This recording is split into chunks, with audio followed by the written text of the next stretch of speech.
selamat malam teman-teman semua. Iya, kiranya semua dalam keadaan sehat dan baik pada malam hari ini. Bersyukur kita ketemu lagi dalam acara yang spesial sekali, yaitu PA Online bareng seri Alkitab. Ya, semoga teman-teman juga sudah menyiapkan ayat-ayat yang akan kita kupas hari ini, yaitu dari Lukas 23. Nah, Iya. kenapa nih kita pilih Lukas 23, Roma? Nah, karena kan tahu ya kalau di musim ini atau di bulan ini kita masuk dalam masa Prapaskah gitu ya. 40 hari sebelum kita masuk masa Paskah, masa kesengsaraan Yesus Kristus. Dan dalam waktu ini makanya seri Alkitab ini akan selama 5 minggu ke depan akan membedah atau menggali ayat-ayat yang ada di kayu salib ketika Yesus mengucapkannya, itu 7 perkataan salib. Ya, jadi hari ini adalah hari pertama kita akan mengupas satu perkataan yang Tuhan ucapkan waktu di kayu salib. Iya, kiranya teman-teman nanti bisa juga belajar bersama-sama ya, kita eksplor sama-sama, kita juga lihat kepentingannya bersama-sama, mengapa kita belajar tentang setiap perkataan Yesus yang diucapkan di kayu salib. Semoga ini juga menolong kita untuk mempersiapkan perayaan Paskah, sehingga kita semakin merenungkan, semakin memahami, dan juga semakin dekat dengan Tuhan dan mengerti makna Paskah bagi kehidupan kita. Iya. Perkenalkan sekali lagi, mungkin ada teman-teman yang pertama kali gabung. Perkenalkan, saya Roma. Saya Yulia. Iya, dan kita yang akan jadi host dalam acara PA Online bareng. Dan kita akan ditemenin 2 teman spesial kita. Nah, akan ada Kak Nodas dan juga Kak Francis pertama yang ada di kayu salib nih. Kita akan undang segera mereka. Tapi kita menginfokan juga ke teman-teman yang lain untuk kita banget nanti kalau masih ada waktu bisa sharing bersama dengan kita, bisa live, bisa juga sharing secara live. Atau nanti teman-teman juga bisa berbagi atau belajar bersama dari setiap apa yang kita gali malam hari ini. Dan caranya gampang sekali ya, tinggal menambahkan di kolom komentar untuk pelajarannya, untuk aplikasi yang dipelajari. Nanti kita akan bacakan. Ya, selamat malam Nodas. Selamat malam, Bu. Selamat malam Kak Siska. Iya. Oh, shalom, selamat malam. Iya. Ya, gimana kabar di sana? Baik-baik, sehat-sehat? Puji Tuhan, sekarang sehat. Tadi pagi masih kurang enak badan, tapi puji Tuhan sekarang aman. Ya, bersyukur. Ya, ini cuaca lagi tidak menentu ya. Di sini hari ini agak panas. Seminggu kemarin dingin terus-menerus. Jadi kita juga bingung, badan kita juga ikut bingung. Udah sehat ya? Puji Tuhan. Puji Tuhan. Iya, Iya. udah sangat rapi di sana ya, keren. Iya, Noda juga sempat sakit nih minggu lalu. Ya, tapi sekarang sudah baik ya. Oke, teman-teman, kita akan segera mulai acara kita pada malam hari ini. Kita akan membuka di dalam doa. Mari saya pimpin dalam doa. Di surga, kami sungguh bersyukur Tuhan, di masa Prapaskah ini kami boleh membuka hati kami untuk belajar setiap perkataan salib yang diucapkan oleh Engkau di saat di atas kayu salib. Tuhan berkati setiap kami yang akan belajar, yang akan memaknai, yang akan merenungkan. Kiranya kami boleh dapatkan kepentingan dari setiap apa yang kami pelajari, sehingga kami boleh mengambil satu respon Tuhan untuk mau terus dituntun oleh Engkau sebagai pribadi, juru selamat kami yang menyelamatkan kami dari setiap dosa. Berkati kami yang akan menggali malam hari ini secara khusus. Tuhan berkati untuk Kak Francisca, berkati Nodas, dan seluruh sahabat-sahabat juga yang terlibat aktif, bahkan yang rindu juga untuk belajar bersama-sama, dan yang sepakat akan mengambil aplikasi yang akan dilakukan. Kiranya Tuhan tuntun untuk kami boleh melaksanakan setiap perkataan Tuhan ini dalam kehidupan kami hari lepas hari. Kami serahkan untuk setiap alat, jaringan yang kami pakai, Tuhan yang akan menghandle di dalam, dan demi nama Yesus Kristus, Allah kami yang hidup. Kami sungguh bersyukur dan mulai acara kami berdoa. Amin. Amin. Oke, teman-teman, malam hari ini kita akan melihat overview dari Lukas pasal 23. Iya, tapi ini berbeda seperti biasanya. Biasanya kita akan memberikan sedikit overview dari kitabnya gitu ya, untuk seluruh kitab yang kita gali Lukas. Tapi kali ini kita akan fokus di Lukas pasal 23. Iya. Nah, biasanya yang kan karena dulu kita sudah pernah membahas Lukas dan kami sudah men-sharingkan juga beberapa latar belakang tentang buku Lukas, kitab Lukas. Jadi hari ini kita tidak akan overview tentang kitab Lukas, tetapi kita akan overview untuk pasal 23 saja, karena hari ini ada satu ayat khusus yang akan kita gali bersama-sama, tapi kita akan mempelajari dulu satu perikop dari ayat itu, supaya kita bisa mendapatkan konteksnya, dan supaya kita tidak menafsirkan secara salah, gitu ya. Jadi kita hari ini akan membahas secara khusus pasal 23. Oke, Roma. Oke. Pasal 23 gimana nih? Iya, kalau belajar Injil Lukas pasti belajar dengan ayat yang sangat banyak. Jelas sekali kalau teman-teman sekarang bisa buka Alkitabnya, bisa di HP ataupun Alkitab buku, kita lihat bahwa di pasal 23 ini terdiri dari 56 ayat. Wah, banyak sekali.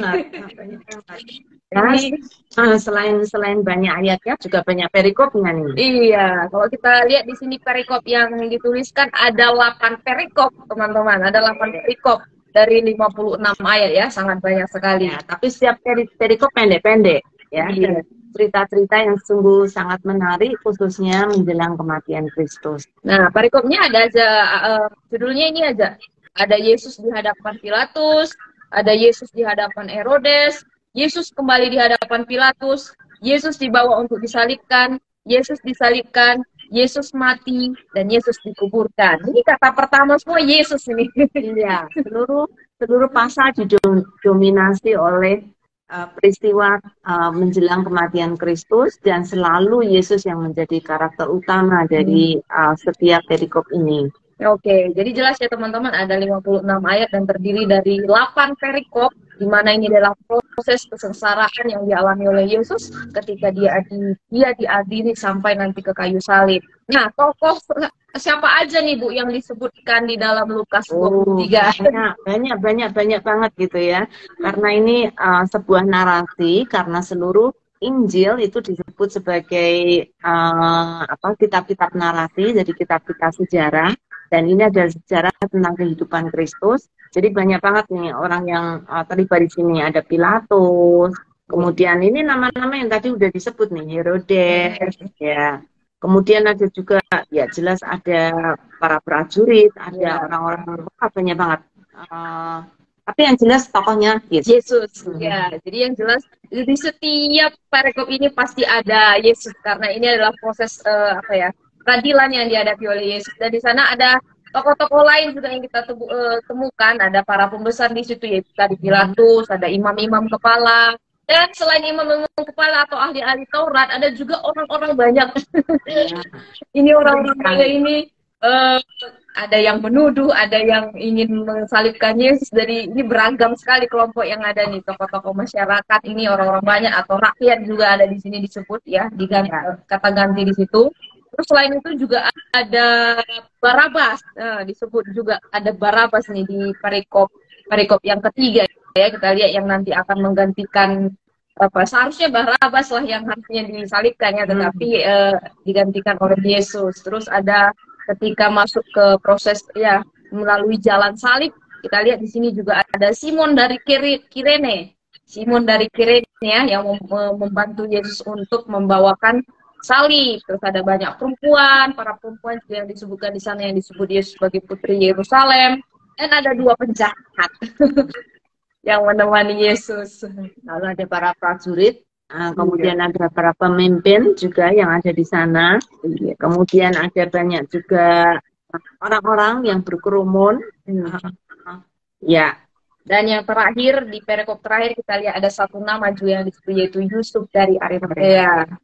Wow, jadi sangat banyak sekali ya teman-teman tokoh yang sudah kita lihat ya. Jadi bukan hanya satu, tetapi cukup banyak sekali yang berperan di sini, dan ini berkaitan semua dengan proses kesengsaraan yang dihadapi oleh Yesus.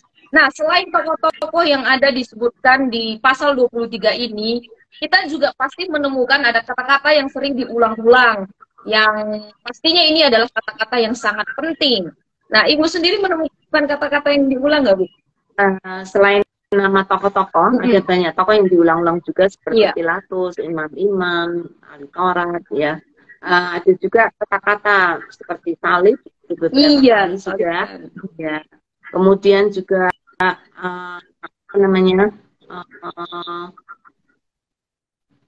kata dituduh. Ya, Diulang-ulang ya. ya, ya. Terus ada kata raja orang Yahudi, ini juga diulang-ulang oleh Pilatus. Ketika Pilatus bertanya kepada Yesus, ya, engkaukah raja orang Yahudi? Itu nanti di perikop selanjutnya juga, dialah raja orang Yahudi, dia sudah mengatakannya itu ya. Jadi ada beberapa kata-kata yang sering diulang-ulang. Bahkan saya tadi ketika mencari ada kata yang diulang nih Bu, sampai tidak ada kesalahan, itu diulang Pilatus 3 kali ya.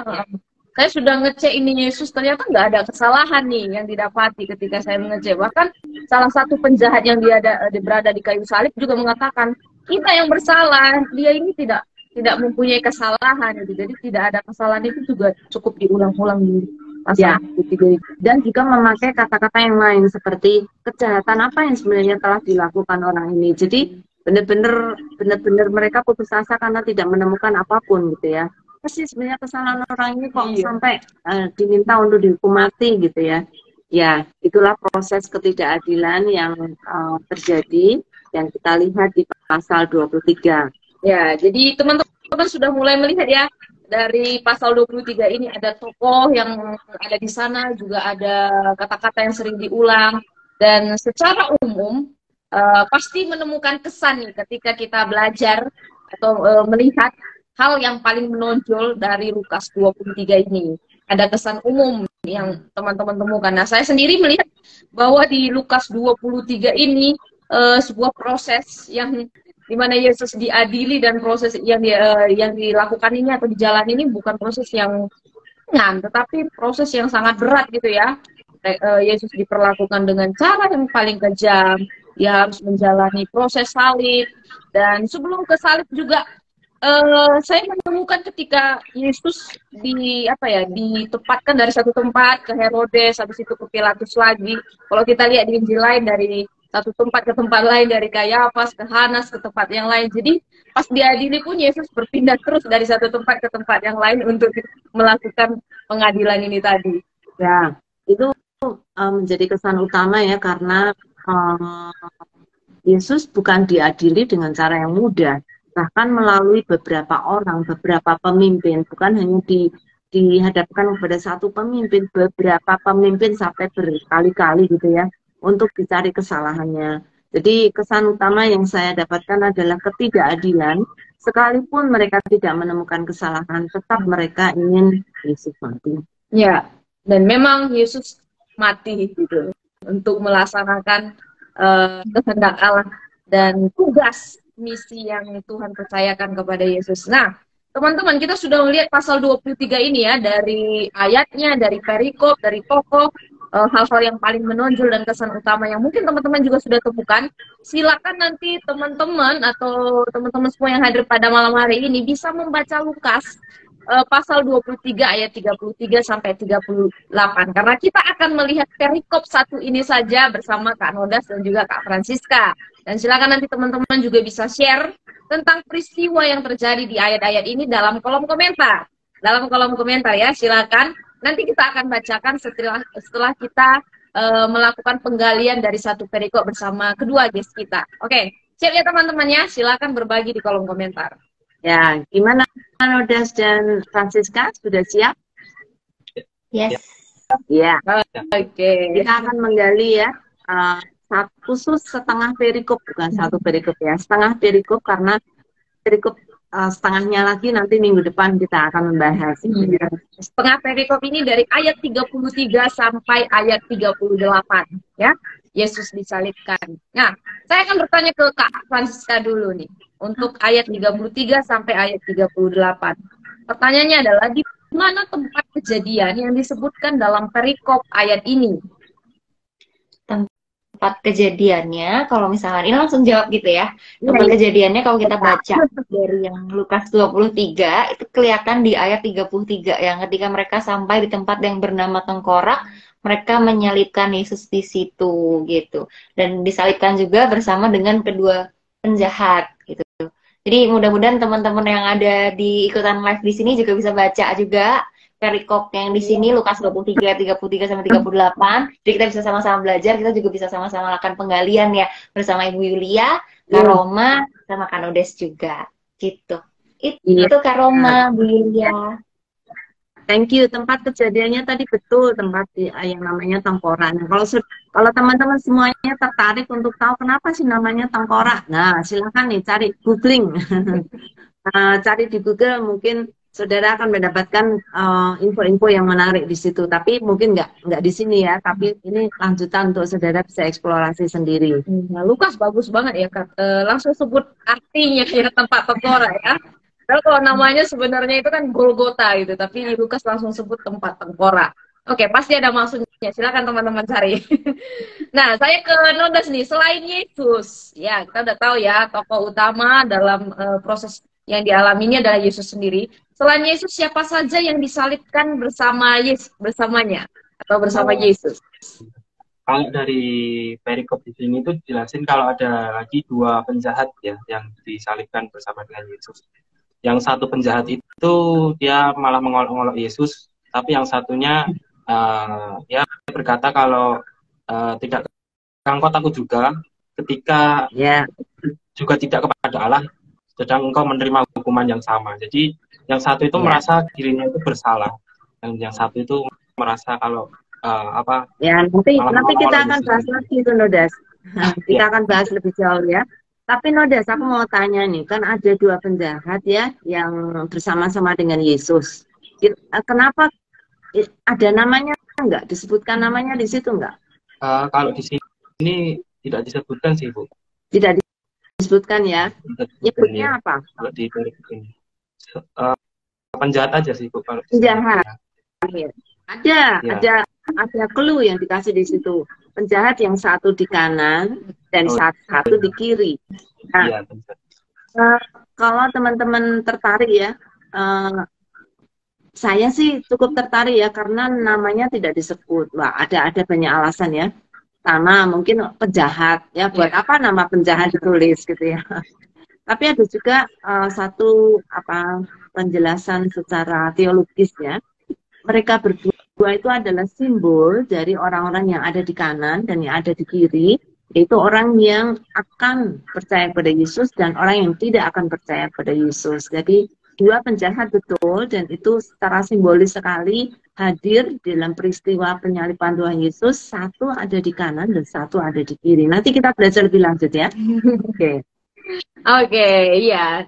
Dan tidak disebutkan ya Bu, yang mana yang sebelah mana yang percaya, sebelah mana yang nggak percaya. Kayaknya. Nah, nanti kita perlu pelajari juga ya. Oke, nah saya kembali ke Kak Francisca nih. Selain orang-orang yang disalib, tadi sudah kita lihat ya, ada Yesus, ada dua penjahat di situ ya, sebelah kiri dan juga sebelah kanan. Adakah orang-orang lain yang juga ada di situ? Kalau orang-orang yang lain waktu baca di sini nih prajurit-prajurit yang mengolok-ngolok itu di ayat 36. Juga prajurit-prajurit. Ya, nggak disebutkan jumlahnya ya. Nggak disebutin jumlahnya, ada berapa ratus atau berapa puluh gitu, nggak disebut, cuma disebut prajurit-prajurit gitu. Iya, tapi kemungkinan besar cukup banyak ya. Iya. Karena ada 3 penjahat, takutnya penjahatnya lari, jadi pasti ada cukup banyak penjaga yang di situ memastikan para penjahat tidak akan lari. Iya. Iya, ada prajurit Romawi. Selain itu ada disebut juga di orang banyak berdiri di situ dan melihat semuanya, itu di ayat 35. Orang banyaknya juga nggak disebut berapa, pokoknya banyak aja orang banyak gitu. Iya, betul. Jadi mereka ini bukan satu peristiwa bersembunyi gitu ya. Maksudnya bukan satu peristiwa yang tidak dilihat oleh orang banyak. Ada banyak orang yang ada di situ yang melihat peristiwa ini. Ini merupakan satu hal yang menarik ya bagi orang Kristen, karena iman orang Kristen tidak pernah tersembunyi gitu ya. Kebenaran yang kita lihat di dalam penyaliban Tuhan Yesus disaksikan oleh orang banyak ya. Jadi tidak mungkin peristiwa ini bohong gitu ya, karena ada banyak orang yang melihat. Iya, benar sekali ya. Cukup banyak sekali yang melihat, yang menjadi saksi dan menjadi bukti bahwa Yesus memang benar-benar disalib. Nah, saya kembali ke Nodas nih. Siapa saja yang mengejek dan mengolok-olok Yesus? Tadi kan sudah ada tokoh-tokoh yang ada di sana selain penjahat, prajurit, orang banyak. Nah, sekarang siapa saja yang mengejek dan mengolok-olok Yesus di perikop ini? Ya, kalau dari perikop ini sih dijelasin kalau ada prajurit yang mengolok pertama, Iya. ada penjahat tadi, lalu Ya. ada pemimpin-pemimpin mengejek dia Hmm. di ayat 35 itu. Itu Mm-mm. sih Kak. Kira-kira Dan orang ya, banyak di situ kira-kira kami. pemimpin ini siapa ya, Nodas? Kalau di sini tuh tidak dijelasin sih Bu, pemimpin-pemimpin itu siapa. Jadi Betul. kemungkinan itu pemimpin yang mungkin temannya Pilatus mungkin Bu. Hanya Pilatus. Ya, ini Atau temannya konco-konconya Herodes Pilatus mungkin. kali ya. Ya, Tapi maksudnya itu berarti orang-orang pejabat gitu ya. iya, Para pemimpin iya. agama. Pejabat atau pemimpin agama? Beda loh. Nah, Um, di sini nggak jelasin sih Bu kalau itu. Mungkin pejabat bisa, betul. mungkin pemimpin juga bisa. Bu. Iya, betul. Pemimpin Mungkin agama. Francisca ada opini yang lain?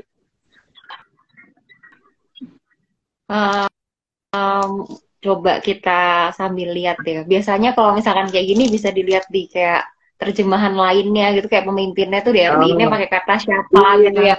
Nah, ini sebenarnya dari Alkitab Sabda nih biasanya kasih kemarin tuh benar-benar waktu lakuin penggalian tuh khususnya di ayat yang 34 ya, tapi ini belum ke situ. Nah, itu tuh pakai Alkitab yang udah Alkitab Sabda buat, jadi kayak terjemahan-terjemahan yang lain tuh bisa disediakan dan itu bisa di situ. Nah, cuman ini perlu dilihat juga kayak pemimpinnya di sini siapa, apakah pemimpin agama jadi kok ngomongin orang lain diselamatkan atau Betul.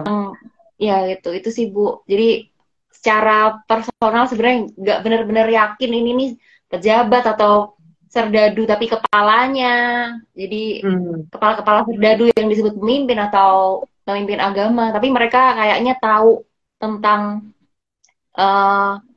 Yesus tuh memimpin juga jemaat-jemaat sampai dia bilang kayak orang lain ya selamatkan biarlah Iya. ia menyelamatkan dirinya juga gitu.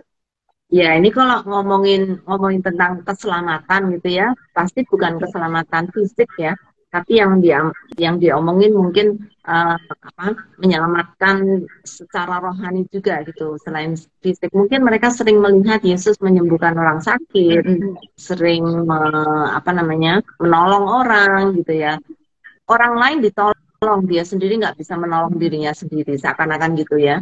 Tapi berarti ada dua kemungkinan ya, bisa konco-konconya si Pilatus, bisa juga ahli-ahli agama.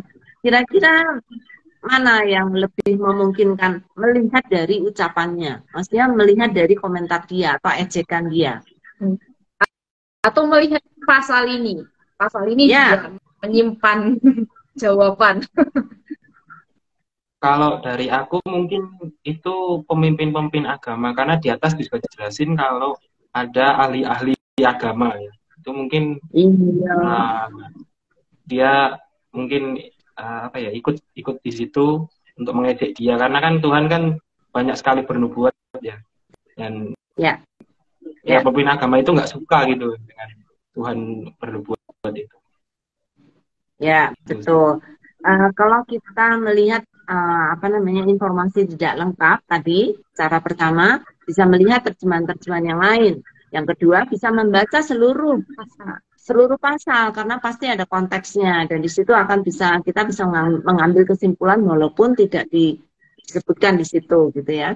Yang ketiga bisa memperkirakan dari ucapan dia. Dari ucapan dia, oh mungkin ini ada hubungannya dengan hal kerohanian gitu ya. Oh ini mungkin orang yang suka melihat dia. Nah, atau yang suka menguntit Tuhan Yesus dan tahu apa yang dilakukan Tuhan Yesus. Nah, dari situ kita bisa mengambil kesimpulan, walaupun tidak definitif, tetapi paling tidak ya kira-kira. Oke, ini cara simak dan analisa teman-teman dalam metode SADDA. Jadi kita bisa menyimak dari berbagai versi yang ada, jadi tidak terbatas satu versi saja, dan juga melihat konteks dekat dan juga konteks jauh atau pasal yang sedang kita gali. Nah, kalau tadi saya intip dari versi AYT ini lebih jelas sih dikatakan di sana pemimpin Yahudi. Jadi sebenarnya. Oke. Nah, jadi udah ada banyak yang mengejek Yesus ya, termasuk pemimpin Yahudi, prajurit, orang banyak dan lain sebagainya. Dan olokan berarti saya sekarang ke Nodas ya, tadi Kak Francisca sudah. Ojokan atau olokan atau ejekan apa yang dilontarkan orang-orang tentang Yesus? Wah, ini udah di-spill sih tadi sedikit. Eh, Mungkin bisa diulang lagi. ya, yang contohnya tadi ya, orang lain ia selamatkan, tetapi dirinya sendiri tidak diselamatkan gitu ya. Itu yang pertama. Yang kedua itu, jika engkau adalah raja orang Yahudi, selamatkanlah dirimu. Nah, jadi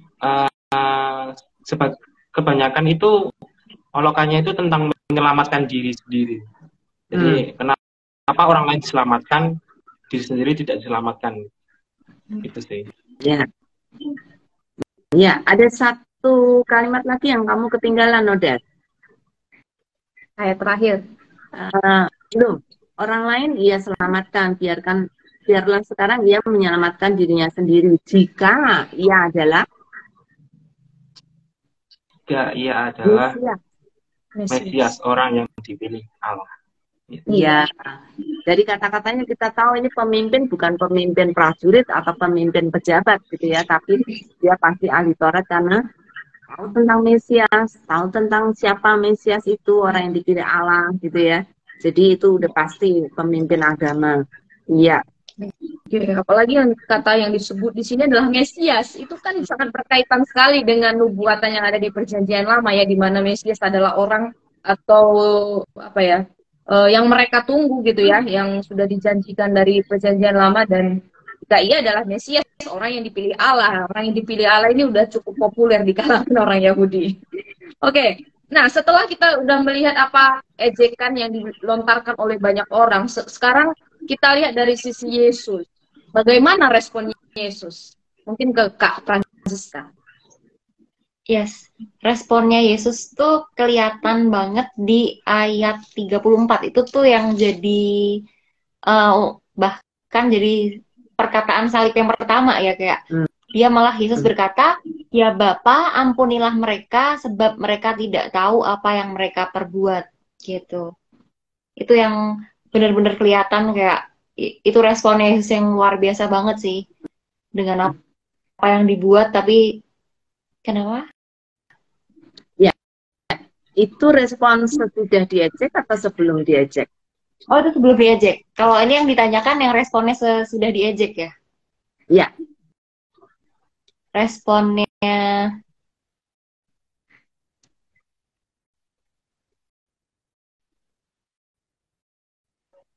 ada? Tunggu bentar.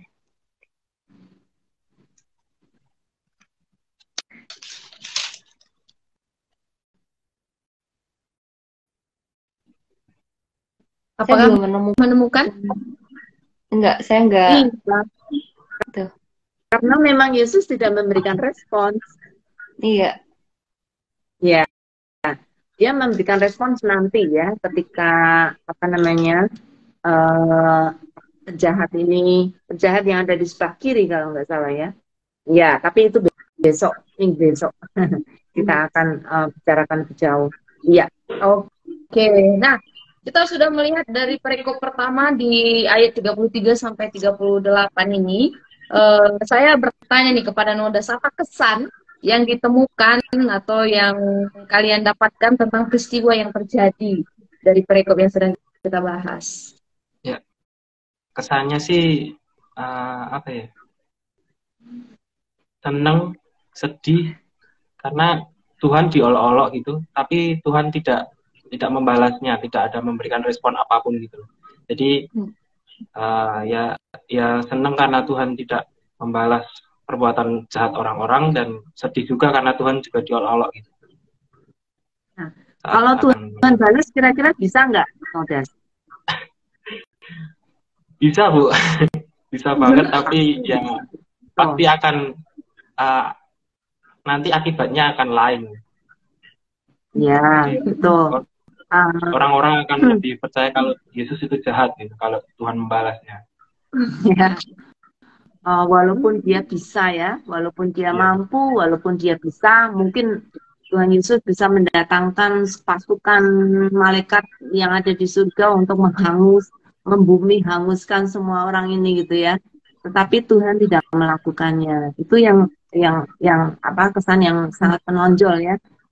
Tuhan mampu melakukan itu, tapi dia tidak melakukannya.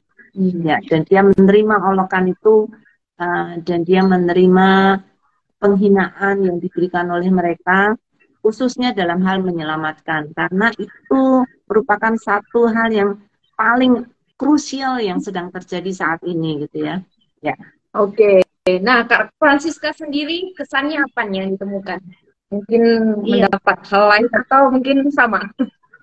mirip sih sama Nodes ya, kayak dapetinnya tuh kayak tadi di awal tuh waktu kesan di pasal 23-nya aja, Kak Roma tadi sama Bu Yulia udah bilang bahwa ada ketidakadilan yang Yesus alami gitu. Banyak hal yang nggak enak dari proses ditangkap, disalib, sampai macam-macam gitu. Tapi yang Tuhan lakuin tuh malah kayak nggak bales gitu. Malah bahkan kayak di Lukas 23 tuh malah muncul kayak perkataan salib pertama yang ampunilah mereka yang nggak tahu apa yang mereka perbuat itu kayak wow gitu kayak kalau aku di posisi Yesus itu belum tentu bisa meresponi dengan seperti itu gitu kayak gitu sih jadi lebih kayak wow amazing banget sih Ya, Tuhan gitu. ya, yang sangat luar biasa ya kalau membaca cerita-cerita tradisi tentang orang yang disalib, maksudnya orang yang mendapat hukuman mati dengan digantung di atas salib, gitu ya. Aku pernah baca di beberapa buku-buku lama gitu ya. Orang-orang biasanya ketika disalib itu mereka kan kesakitannya sangat kesakitan dalam keadaan tubuh yang sangat sangat capek, uh, dan harus dan kebanyakan sudah dipukulin gitu ya, sudah dicambuk. Jadi badannya sudah luka-luka dan darah sudah keluar banyak. Lalu di atas kayu salib kan itu penderitaan yang luar biasa, yang kesakitan. Tapi orang-orang yang kebanyakan disalib itu masih bisa menyumpah-nyumpah di atas kayu salib. Karena apa? Karena kesakitan itu, dan dia bisa mengutuki orang-orang yang menyalibkan dia. Dia bisa menyumpahi hidupnya, dia bisa menyumpahi ya sumpah serapah seringkali justru dikeluarkan oleh orang-orang yang sedang disalib. Iya.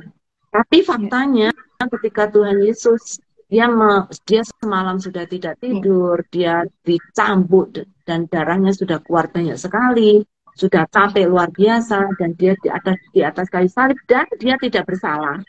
Iya betul. Aduh, luar biasa.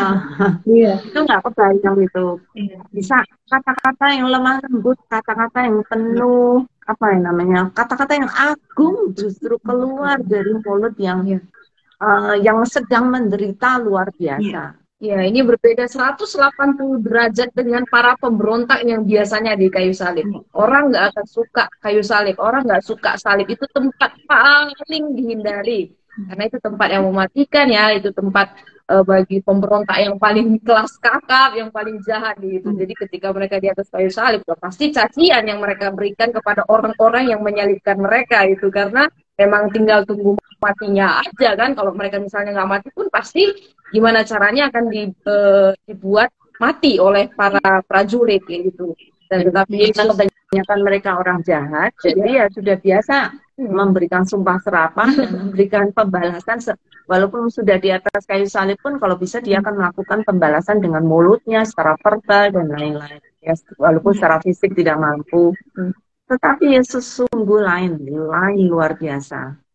Dan itu yang akan kita lihat di perkataan pertama malam hari ini, teman-teman. Oke, sebelum kita masuk ke Lukas 23 ayat 34, perkataan salib pertama yang paling manis yang Tuhan berikan kepada orang banyak dan juga kita saat ini, apakah ada juga respon dari teman-teman yang sudah ikut overview tadi?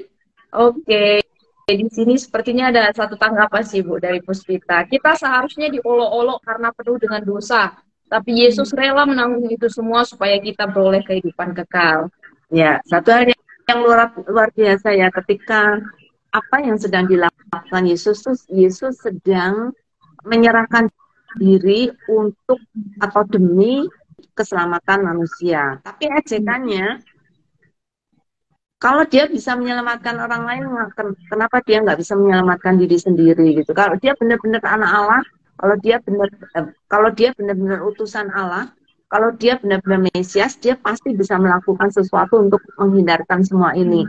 Itu semua merupakan tantangan ya. Kalau Yesus mendengarkan itu dan akhirnya Yesus tergoda untuk tidak, maksudnya ingin membuktikan aku bisa menyelamatkan diri sendiri, udah kita habis dah, ya. Tapi luar biasa Yesus di dalam tantangan itu Yesus tetap menjalankan misinya, walaupun diejek, walaupun diolok-olok, walaupun disakiti, Yesus tetap mau melakukan apa yang sudah diperintahkan Allah kepada dia. Ya, luar biasa. Oke. Nah, ada satu tanggapan lagi Bu dari Bu Wisnu. Mengapa ya Tuhan Yesus diam ketika diolok-olok? Sebelumnya ketika belum ditangkap, jika ada yang mengolok atau menuduhnya, Yesus seringkali menanggapi orang-orang yang mengejek atau menuduhnya. Wah, ini sebuah pertanyaan nih. Apakah ada teman yang mau menjawab? Oh, mungkin Francisca atau Nodes mau menjawab kenapa kali ini, kenapa ketika disalib Tuhan Yesus tidak merespon, tapi sebelumnya dia sempat merespon, waktu bahkan ditampar ya, waktu ditampar loh, kok kamu kenapa aku, salahku apa gitu ya. Mau mencoba menjawab? Kanoda, coba jadi. Oke. Coba aku ini ya. Kalau misalkan, iya oke. Thank you Kanodes, thank you Bu Yulia sama Kak Roma. Kalau dari pertanyaannya itu tadi tuh kayak jadi mikir juga ya, kayak iya ya, kenapa di saat Yesus udah disalibin malah nggak ada lagi kata-kata pertentangan atau kayak nggak ada lagi penjelasan yang perlu Yesus jelasin, kayak ya kan aku Tuhan gitu, tapi aku mau buktiin kasihku buat kalian gitu tuh. Nggak ada lagi jawaban-jawaban kayak gitu tuh, malah kayak justru kata-kata yang diucapin itu tuh sebelum ejekan itu tuh yang kata-kata pengampunan, terus sesudah diejek itu dia malah kayak nggak respon, kayak mungkin udah ditegesin, seolah-olah kayak udah ditegesin kayak mereka tuh nggak ngerti apa yang mereka perbuat gitu. Jadi kayak mereka habis itu ngejek atau ngakuin apapun, ya udah dasarnya kayak Tuhan nih mereka benar-benar nggak ngerti nih apa yang mereka buat gitu. Jadi kayak udah benar-benar kasihnya Tuhan tuh udah benar-benar dinyatain, ya apapun yang dilakukan setelahnya, kayak mereka ngolok-ngolok, mereka ngejek, kayak Tuhan Yesus tuh pada dasarnya tuh ngerti bahwa yang mereka sebutin tuh mereka bahkan nggak ngerti, mereka nggak sadar mereka lakukan itu tuh karena mereka nggak benar-benar kenal Tuhan, karena mereka nggak benar-benar tahu apa yang mereka sebutin gitu sih menurut saya ya Bu ya. Gitu, mudah-mudahan bisa dikasih tahu juga yang benarnya. Oh, kita akan diskusi. Kita belajar bersama. Kita belajar bersama. Iya. Nodes ada opini lain? Ya mungkin sama sih, karena kasihnya Tuhan yang begitu besar ya untuk kita semua dan mau menyelamatkan kita ya. Jadi Tuhan memilih untuk tidak merespon apapun saat Tuhan yang disalib gitu sih. Ya, dia malah merespon sebelum itu terjadi. Yeah. Justru membuktikan dia Tuhan gitu. Oh, dia tahu sih gitu ya. Justru itu bukti bahwa dia adalah Tuhan. Dia sudah tahu apa yang akan terjadi dan dia sudah mengampuni sebelum mereka melakukan kesalahan atau melakukan umpatan dan olok-olokan gitu ya. Tuhan sudah mengampuni lebih dahulu sebelum mereka melakukannya. Wow, luar biasa. Oke, nah ada satu tanggapan juga dari Nehemia. Yesus bisa saja membalas mereka semua dengan segala kekuatan dan pasukannya. Tapi di bahasan lain, Yesus pada Injil Yohanes mengatakan kerajaanku bukan dari dunia ini. Jika kerajaanku dari dunia ini, pasti hamba-hambaku telah melawan, supaya aku jangan diserahkan kepada orang Yahudi, tetapi kerajaanku bukan dari sini. Tetapi Yesus tidak menggunakan itu, dan Yesus memilih untuk taat kepada Bapa yang mengutus dia ke dunia. Oke, ya. Iya, segera kita akan melihat ya tentang ayat yang akan kita gali ya dari perkataan Yesus di sini dari Lukas 23 ayat 34. Ini perkataan yang pertama di sini perikopnya Yesus disalibkan dan ayatnya adalah Yesus berkata, "Ya Bapa, ampunilah mereka sebab mereka tidak tahu apa yang mereka perbuat." Dan mereka membuang undi untuk membagi pakaiannya. Kita sudah melihat ayat ini. Dan sekarang kita akan menggalinya bersama Kak Nodas dan juga Francisca. Nah, saya mau bertanya ke Kak Nodas dulu. Kalau kita membayangkan, jika kita membayangkan keadaan saat itu ya, kita coba membayangkan keadaan saat itu ya. pasti juga tadi sudah membayangkan juga ya, ketika kita mempelajari di atas, dalam keadaan seperti apa Yesus mengatakan perkataan ini? Ah, mungkin dalam keadaan kesakitan, apa ya? Ya kan karena sebelum disalib Tuhan Yesus juga dicambuk, juga dipukul, diolok-olok ya dalam keadaan kesakitan, haus pasti, lapar juga, dan ya itu sih mungkin. Ya. Ya, yang jelas pasti kesakitan itu yang pertama. Iya. Ya, Francisca mau menambahkan?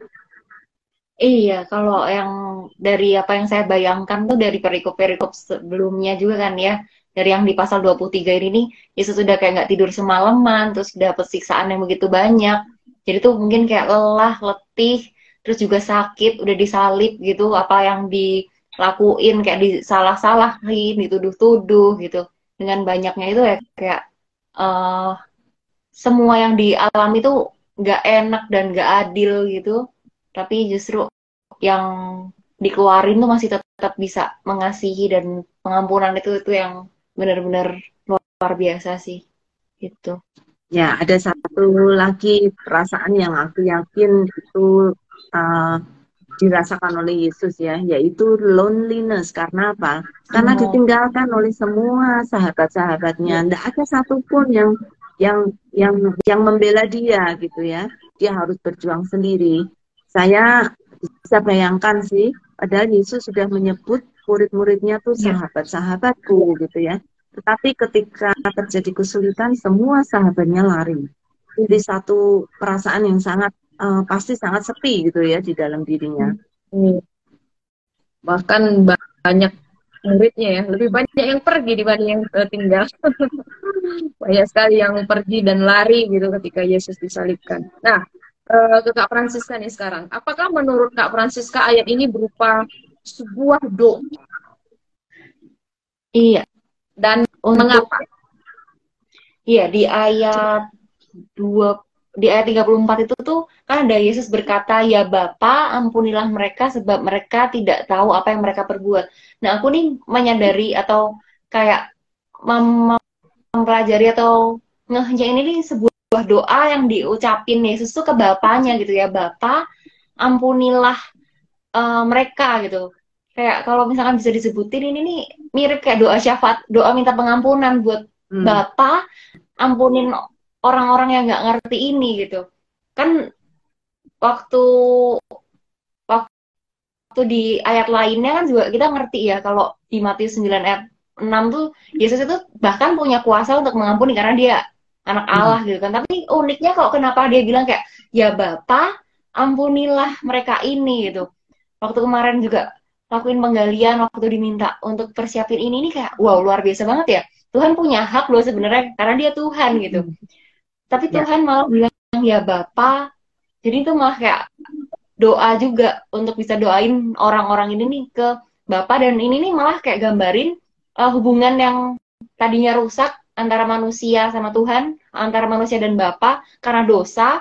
Bener-bener kayak Yesus itu tuh mau rekonsiliasiin lagi nih, mau beresin lagi kayak wow, Bapa, ini mereka nggak ngerti dosanya mereka, nih mereka nggak sadar, kayak ampuni ya Bapa, kayak gitu. Itu sih yang aku bener-bener waktu renungin secara khusus ayat ini, kayak satu kata itu tapi kayak dalam banget itu, kayak penyebutan ke Bapa kan kayak berarti mengandalkan Bapa banget, ada penyebutan yang kayak intim, ya Bapa gitu. Kayak dari segala sesuatu yang dia alamin dan dia nggak enak pun tuh kayak berserunya juga kan ke Bapa lagi gitu. Kayak waktu kita berdoa kan kita bener-bener tahu pribadi yang bisa tolong kita ya cuman Bapa. Jadi bener-bener kayak kalau tadi Kak Roma nanya ini doa atau enggak, ini kayak bener-bener doa sih, karena bener-bener kayak Bapa gitu, ngandelinnya ke Bapa, terus minta pengampunan buat orang-orang lain juga dibalikin ke Bapa gitu. Itu sih yang menarik aku tadi Menarik tadi Francisca bilang itu seperti doa syafaat. Betul. Sangat betul sekali gitu ya. Ini doa syafaat Kristus yang dia rela menyerahkan dirinya untuk menjadi korban pendamaian antara manusia dengan Allah. Sehingga Yesus menempatkan diri benar-benar di tengah antara manusia dan Bapa, dan dia menjadi jalan penengah gitu untuk terjadi rekonsiliasi. Wow, indah banget. Thank you, Francisca. Iya, jadi di sini adalah bahwa syafaat Yesus ya sebagai perantara tentang pengampunan yang bisa hanya didapatkan manusia ketika percaya kepada Yesus. Nah, kembali ke Nodas, mengapa Yesus memanggil Allah dengan sebutan Bapa? Ini tadi Kak Francisca sempat ulang beberapa kali. Apakah ada arti yang istimewa sebutan Bapa menurut Nodas? Kalau menurut aku sih karena ya itu tadi sih, Yesus kan sebagai jalan penengah. Yesus datang ke dunia menjadi manusia, dan itu atas utusan Bapa. Nah, mungkin Yesus menyebut Bapa itu karena Yesus itu wujudnya manusia, bukan sebagai Tuhan gitu di sini itu. Sebagai penengah antara manusia dengan Tuhan kan, Yesus itu dikorbankan sebagai manusia. Jadi Yesus menyebut Bapa gitu. Ya, itu sebutan yang sangat intim ya. Hubungan menunjukkan sekali hubungan teologis yang sangat kuat antara Allah Anak dan Allah Bapa. Ya. Iya. Itu ada hubungan ya, keterkaitan hubungan yang sangat erat antara Yesus dan juga Bapa yang ada di surga. Makanya dia menyebut dengan nama ya Bapa, ampunilah mereka gitu ya. Jadi sekaligus Yesus juga menyatakan bagaimana sifat Allah Bapa itu yang penuh dengan kasih, yang penuh dengan cinta, yang sanggup menghentikan atau memberikan pengampunan kepada manusia, termasuk orang-orang yang berdosa. Ya. Nah, kita akan renungkan kata ini ke Kak Francisca. Mari kita renungkan kata ampunilah mereka. Ampunilah mereka. Siapa yang dimaksud Yesus dengan mereka di ayat ini? Iya, kalau yang aku pahami yang disebut dengan kata mereka tuh justru malah kan tadinya awalnya itu untuk serdadu-serdadu doang, tapi ternyata kata mereka nih lebih luas gitu. Mereka nih bisa menunjukkan dari serangkaian yang di ayat 23 itu yang udah ngelakuin ketidakadilan, tuduhan, penyiksaan, malah suruh Yesus yang dihukum, padahal mereka yang berdosa gitu. Malah yang bilang Tuhan Yesus yang salah, Tuhan Yesus yang ngaku raja, ngaku Mesias, segala macam, itu tuh yang kayak disebut mereka semua nggak ngerti apa yang mereka perbuat gitu. Dan bahkan mungkin sekarang tuh setiap kita ya kayak yang nggak ngerti juga apa yang kita lakuin itu juga mungkin kata-kata ini bisa relate gitu.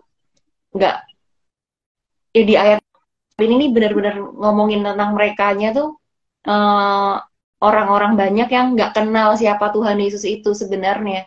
Jadi melakukan hal-hal yang sifatnya ngaco gitu. Yang aku pahami dari ayat ini gitu. Ya, yang jelas semua manusia ya. Karena pada dasarnya semua manusia sudah jatuh dalam dosa, dan sering karena kita tidak punya kebenaran yang Allah miliki, kita pasti melakukan hal yang salah dan menyakiti Tuhan, siapapun kita. Jadi tidak terbatas oleh orang-orang yang saat itu ada di sana, atau orang-orang yang sudah menjatuhi Yesus hukuman mati, tetapi kita semua. Karena kenapa Yesus lakukan itu? Karena kita, karena dosa kita ini gitu ya. Bukan karena Pilatus, bukan karena Herodes saja. Yesus mau mati di sana bukan karena Pilatus, bukan karena Herodes, tapi karena kita, gitu. Kita yang berdosa ini. Ya. Kasih Bapa, kasih Yesus yang besar itu membuat kita diampuni. Nah, terkait kata mereka dan juga di sini kata mengampuni mereka. Mengapa Yesus meminta Allah mengampuni mereka? Apa salah mereka sebenarnya? Ini masih di Kak Francisca nih di ayat yang sama. Oke, kalau misalkan ditanyain kayak apa yang sebenarnya Tuhan minta untuk diampuni gitu ya, banyak hal yang pastinya tuh dilakuin yang menyakiti kalau dililetin di perikop atau ya sebelumnya gitu.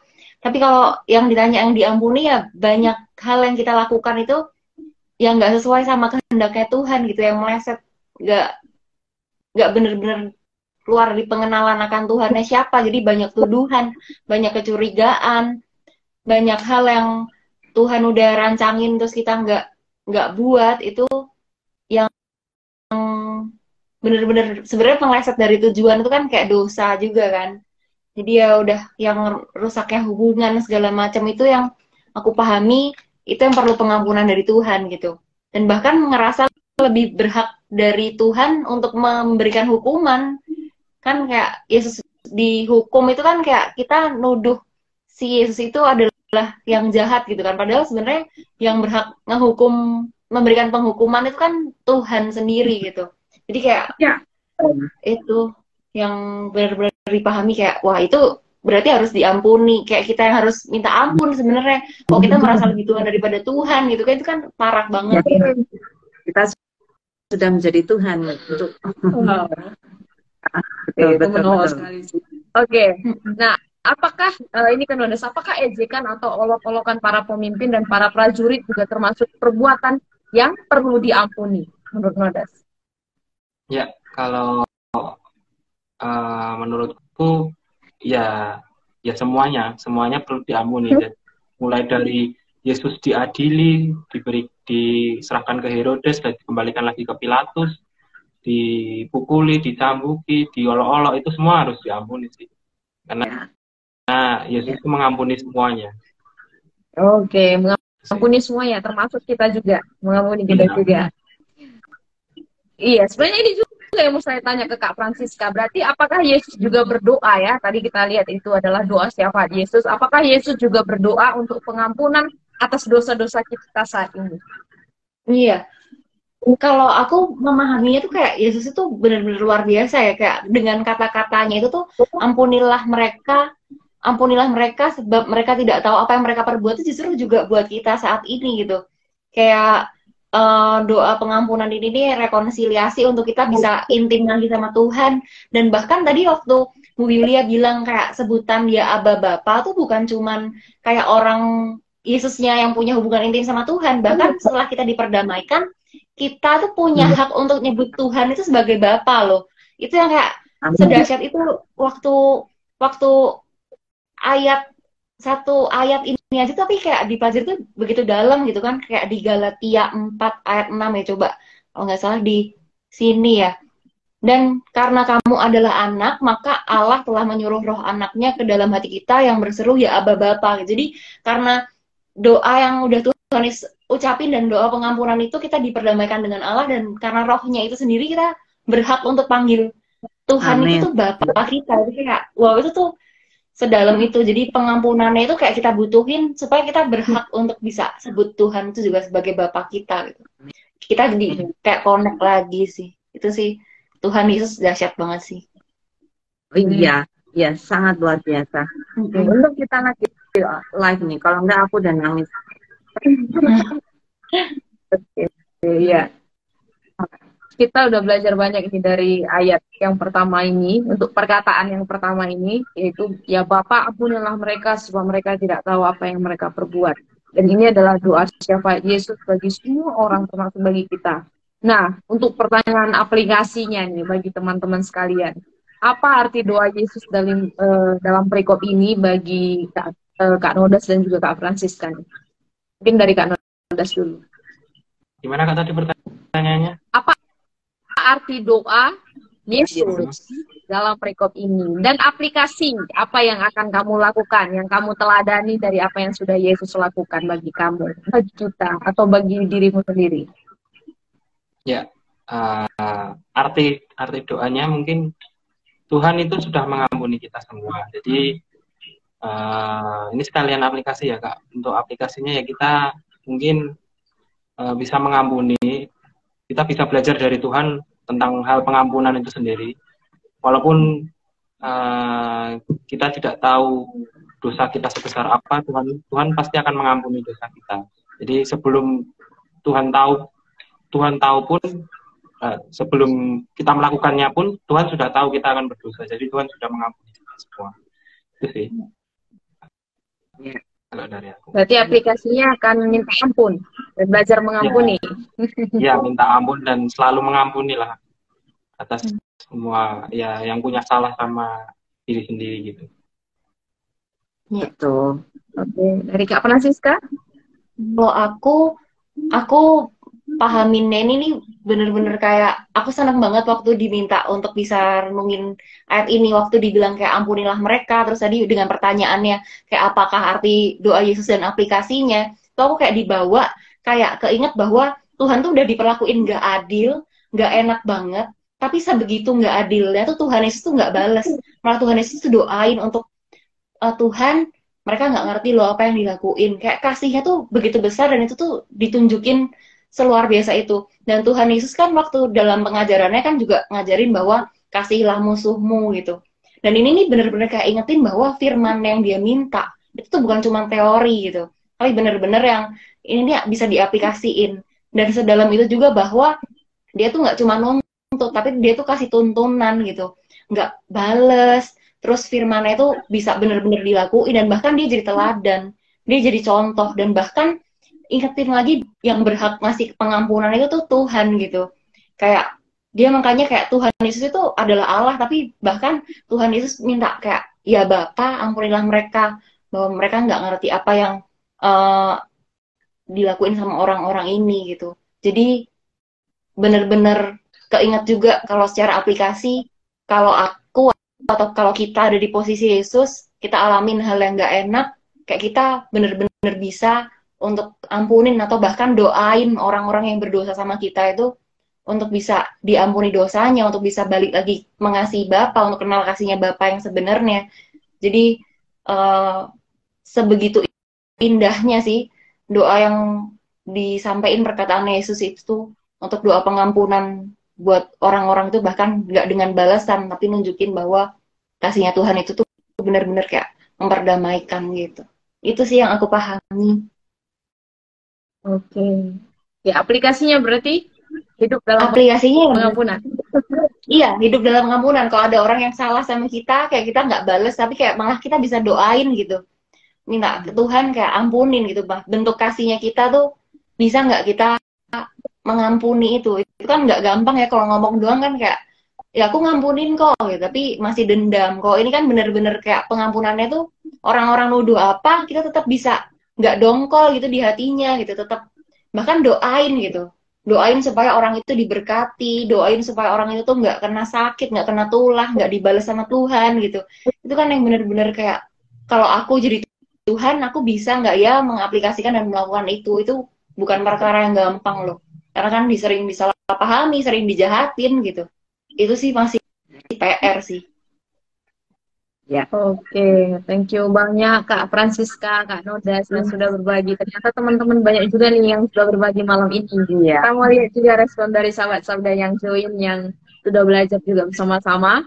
Ada satu tanggapan dari Kak Rey. Karena Tuhan Yesus tahu inilah alasan utama dia turun ke dunia untuk menghapus dosa manusia. Jadi kalaupun dibalas tidak ada artinya karena mereka tidak mengerti rencana Tuhan. Iya. Oke, Kak Jessie juga meresponi karena Tuhan Yesus tidak merespon karena sudah tidak ada hal lagi yang perlu dijelasin, sudah sampai di puncak tugasnya untuk menyelamatkan dunia. Iya, kalau Tuhan sampai noleh kanan, noleh kiri, mungkin kita tidak akan mendapatkan keselamatan. Tapi Yesus terus melihat ke Bapa, sehingga dia tidak menoleh-noleh dan tidak tergoda oleh godaan ejaan. Itu sebabnya dia berhasil ya. Ibu Deborah, gak kebayang ya Tuhan diam sama kita, tidak berfirman kepada kita. Tanggapan dari Kak Jessie, seperti doa Bapa kami yang Yesus ajarkan untuk mengampuni, Yesus juga sampai akhirnya dia tetap menjadi teladan untuk bagaimana mengampuni orang lain. Benar, benar sekali. Tanggapan dari Bu Indri, Yesus menjadi pengantara ke Bapa untuk mengampuni orang dosa. Ya, betul Bu. Kalau enggak karena dia, kita masih menjadi orang yang binasa. Oke, ada satu pertanyaan yang bagus sekali. Kenapa harus perkataan tentang pengampunan dahulu yang diucapkan Yesus? Ini satu pertanyaan dari Ray. Nah, ada 7 perkataan salib, tapi kenapa harus perkataan pengampunan dulu yang diucapkan? Padahal kan ada kata-kata yang lain ya, seperti aku haus dan lain sebagainya. Kenapa harus pengampunan? Ya Bapak, ampunilah mereka. Ada yang mau mencoba menjawab? Kak Nurdas atau Kak Francisca? Nah, ini rupanya Ibu Deborah juga ingin menanyakan hal yang sama. Ya. Ada yang mau merespon? Kak Kak Salib. Nodas mau duluan? Oh, bebas, bebas. Oke, aku dulu. Kalau aku menyadari atau mungkin yang aku pahami dari yang apa yang aku ngerti, eh, kenapa perkataan salib ini justru malah pengampunan duluan ya karena Tuhan Yesus tuh pada dasarnya tahu gitu, dia udah tahu nih bahwa apa yang akan terjadi, apa yang udah terjadi, mereka tuh dasarnya atau kita semua manusia tuh nggak nggak benar-benar paham apa yang kita lakukan tuh apa yang diperbuat, jadi mau direkonsiliasiin dulu sama Tuhan, hubungan yang udah rusak tuh benar-benar kayak bisa dibalikin dulu ke semestinya, ke semulanya. Jadi ini benar-benar kayak dari sejak inisiatif yang awal itu tuh Tuhan Yesus izinkan untuk ada dan penebusan dosa tuh ya karena itu gitu. Jadi makanya pengampunan dulu yang disebutin pertama kalau menurut aku itu sih. Kalau dari Kanodas gimana atau? Kalau menurut aku sih ya sama sih karena dasarnya ini semua perkataan Yesus itu kan dasarnya kasih ya. Kasih dan Tuhan itu mau menyelamatkan kita dahulu. Jadi kata-kata pertama yang diucapkan Yesus itu pasti tentang pengampunan. Jadi ya itu adalah pengampunan itu hal yang paling dasar sih dari Tuhan, tugas Tuhan menyelamatkan kita semua. Ya, itu hal pertama yang harus dilakukan ya sebelum hal-hal lain yang Tuhan akan lakukan, yaitu merekonsiliasi antara kita dan Allah, sehingga Yesus minta kepada Bapa ampuni mereka. Artinya apa? Kemarahan atau murka Allah itu supaya reda. Tuhan udah jangan marah lagi sama manusia. Tuhan ampuni supaya mereka boleh menjadi anak-anak Allah. Ya, oke, thank you. Kita bahas salib, berarti salib melambangkan tentang pengampunan ya. Tanpa salib, pengampunan tidak akan ada dan dihadapi oleh manusia. Pertanyaan dari Via ini mungkin bisa kita jawab minggu depan ya, Dek ya. Jadi percaya yang disalib bareng Yesus, yang mana yang percaya, yang sebelah mana yang tidak. Ini minggu depan. PR ya, PR. Semua teman-teman yang akan datang minggu depan, coba amati gambar-gambar salib dimanapun. Kan ada 3 salib tuh ya, dan kadang ada cerita-cerita tentang penyaliban Yesus. Coba lihat yang disalib yang mana nih, yang minta pengampunan sebelah kiri atau sebelah kanan. Nah, PR ya untuk minggu depan. Jadi ini berkaitan dengan minggu depan. Nanti kita akan jawab minggu depan, makanya hadir lagi ya minggu depan. Oke, pertanyaan Ray, yang berlaku untuk kita di zaman sekarang itu doa syafaatnya Yesus atau efek dari kematiannya? Ada yang mau menjawab? Doa syafaatnya atau efek dari kematiannya? Ini sebenarnya satu kesatuan juga ini. Gimana Kak Roma? Efek yang berlaku di zaman kita sekarang itu doa syafaatnya ya Bapa itu tadi, atau efek dari kematiannya?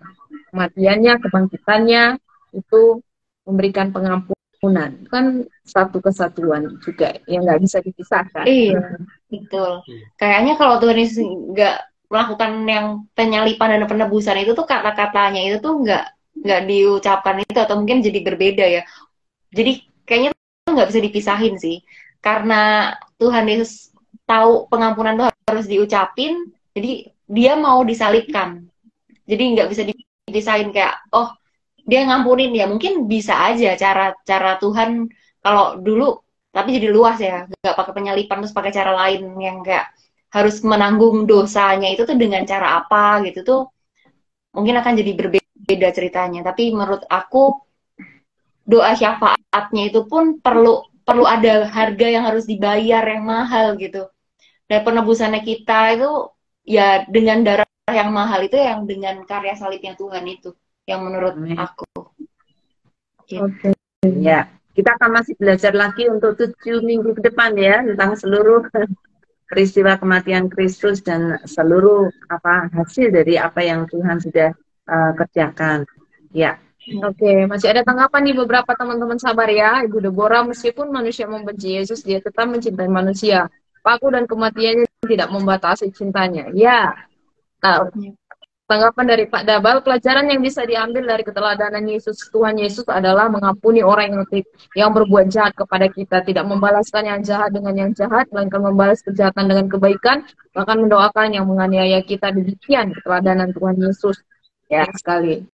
Yesus bukan hanya mengampuni orang yang jahat, dia juga mengampuni kita yang kadang kita nggak merasa jahat. Ya. Nah, Ibu Indri juga kasih Yesus dibuktikan dengan mendoakan di saat penderitaan terberat di atas kayu salib. Ini ada satu akun kok nggak pakai Zoom ya, saya nggak pernah pakai Instagram. Ini live atau rekaman? Ini live Instagram Pak. Nanti kalau Zoom ada sendiri acaranya ya. Nanti kalau memang nggak punya Instagram bisa diinstal dulu Pak. Sangat cepat sekali untuk menginstal Instagram. Ya, tanggapan dari Bu Indri ini, tujuan Mesias harus mati yaitu pengampunan diperlukan untuk berdamai dengan Bapa Sang Pemilik hidup kekal. Dan yang terakhir ditutup oleh Kak Jessi, kenapa pengampunan yang Tuhan dahulukan? Karena itu salah satu bentuk kasih yang Tuhan ajarkan. Kita bisa mengampuni juga di dalam kita ada kasih Tuhan. Amin. Ya, ya. Jadi mengampuni itu sangat penting banget ya, menjadi kunci untuk bisa masuk ke dalam anugerah Allah yang lebih besar lagi.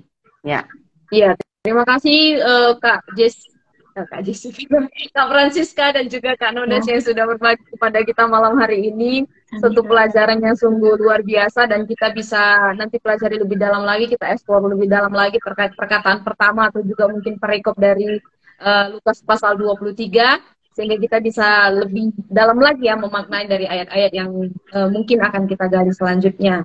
Iya, ini kita akan segera menutup ya Bu ya, karena acara kita sudah lewat. Iya, udah lewat sekali. Dan terima kasih, saya sendiri juga belajar ya tentang pribadi Yesus tadi ketika dia melakukan satu doa ya Bapa ampunilah mereka, itu sebuah doa siapa dia sebagai pembela, dia sebagai perantara kita, dan kita yang tadi Ibu Yulia bilang, kita yang tadinya siap untuk menerima hukuman dari Bapa di surgawi gitu, harus digantikan digantikan oleh Yesus sendiri, sehingga Yesuslah yang menerima itu semua dan kita bisa mendapatkan keselamatan dan mendapatkan pengampunan. Pengorbanan Tuhan Yesus sungguh besar dan sungguh ajaib ya untuk cinta kasih Yesus dalam kehidupan kita semua, termasuk dalam kehidupan saya.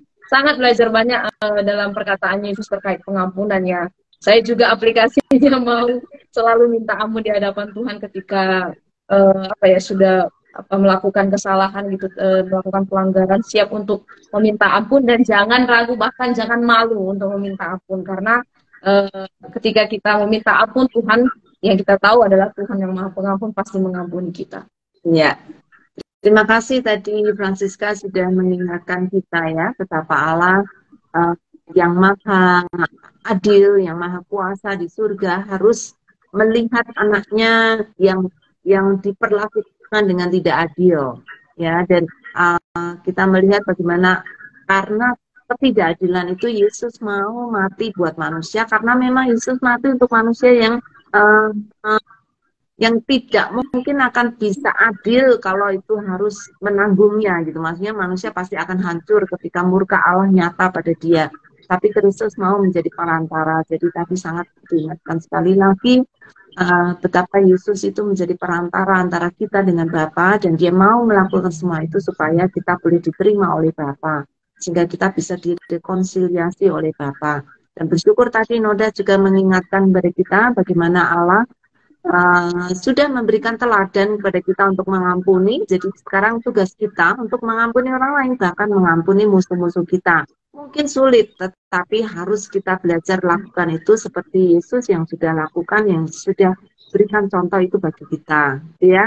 Jadi itu semoga menjadi aplikasi bukan hanya untuk Nodas dan Francisca, tapi kita semuanya boleh belajar mengampuni karena kita sudah diampuni lebih dahulu oleh Allah. Kalau kita tidak diampuni, kita nggak bisa mengampuni orang lain karena kita nggak pernah punya pengalaman diampuni ketika kita sebenarnya tidak layak untuk diampuni, ya. Ya. Thank you untuk Francisca dan Nodas yang sudah. Terima kasih Ibu. Ya. Thank you banyak teman-teman. Selamat mengampuni dan selamat berjuang di dalam dan menikmati anugerah Allah yang sudah mengampuni kita. Amin. Oke. Ya, mengundang juga besok Kak Nodas atau Kak Francisca bisa bergabung lagi ya, dan ajak teman-teman yang lain. Thank you banyak. Kita akan menutup segera acara kita di dalam doa. Dan saya minta Kak Francisca bisa menutup dalam doa. Oke. Yuk kita satu hati, kita berdoa. Bapa dalam surga, selamat malam Bapak. Terima kasih karena kami sudah boleh malam hari ini Tuhan, PA bersama-sama secara online. Tuhan kiranya kami boleh belajar banyak dan kami bisa melakukannya Tuhan. Kami mengerti dan kami disadarkan kembali bahwa begitu besar kasih-Mu pada kami Tuhan. Kau yang telah memberikan pengampunan, Kau yang telah mempersatukan kami kembali Tuhan, boleh merasakan kasih-Mu, agar kami juga bisa menyadari kesalahan kami, ajar kami mengenal Tuhan lebih lagi, benar-benar menikmati dan memiliki kehausan untuk belajar firman-Mu lebih lagi dan lebih sungguh Tuhan, supaya benar-benar mengerti kasih-Mu, mengerti apa yang menjadi isi hati-Mu. Kiranya biar nama-Mu dipermuliakan Tuhan, kiranya kami juga bisa mengaplikasikan apa yang telah kami pelajari dalam hidup kami sehari-hari. Kami bisa mengampuni juga Tuhan orang-orang yang bersalah pada kami, dan kami meneladani Engkau Tuhan sebagai Tuhan Juru Selamat kami yang hidup. Terima kasih Bapak, ke dalam tangan-Mu kami serahkan doa dan harapan kami. Pujilah nama Tuhan, haleluya, amin. Amin. Terima kasih. Terima kasih semuanya. God bless semuanya.